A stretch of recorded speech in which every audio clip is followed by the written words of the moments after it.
நாளை வங்கக்கடலில் உருவாகிறது காற்றழுத்த தாழ்வு பகுதி. இன்று 15 மாவட்டங்களில் பலத்த மழைக்கு வாய்ப்பு என வானிலை மையம் எச்சரிக்கை. தமிழ்நாட்டின் பல்வேறு ஊர்களிலும் வெளுத்து வாங்குகிறது கனமழை.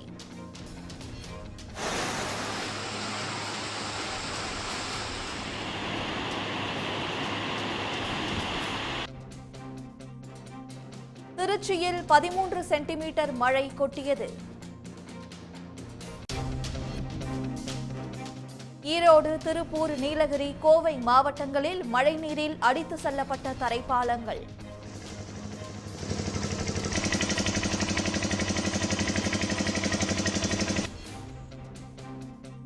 ராசிபுரம் அரசு மருத்துவமனை பிரசவ வார்டு பகுதியில் மழைநீர் தேங்கியதால் கர்ப்பிணிகள் அவதி.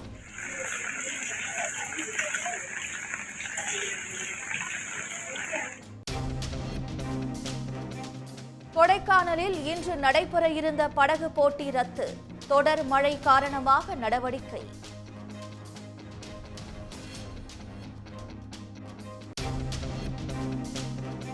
சிலந்தி ஆற்றின் குறுக்கே கேரள அரசு தடுப்பணை கட்டும் விவகாரத்தில் எடப்பாடி பழனிசாமிக்கு அமைச்சர் துரைமுருகன் பதிலடி.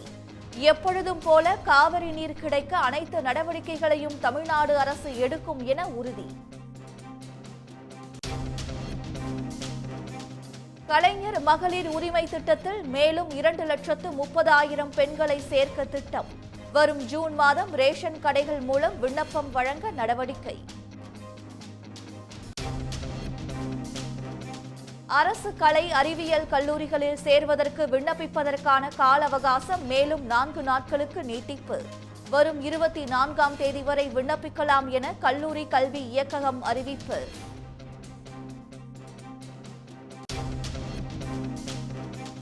காரைக்குடியில் கத்தியை காட்டி மிரட்டி நகை வியாபாரியிடம் 120 சவரன் தங்கம், 1 கிலோ வெள்ளி கொள்ளை. 3 இருசக்கர வாகனங்களில் தப்பிய 6 பேருக்கு போலீஸ் வலைவீச்சு. 49 மக்களவை தொகுதிகளுக்கு நடைபெற்ற தேர்தலில் 60.48% வாக்குகள் பதிவானதாக தேர்தல் ஆணையம் தகவல். அதிகபட்சமாக மேற்கு வங்கத்தில் 76% வாக்குகள் பதிவு.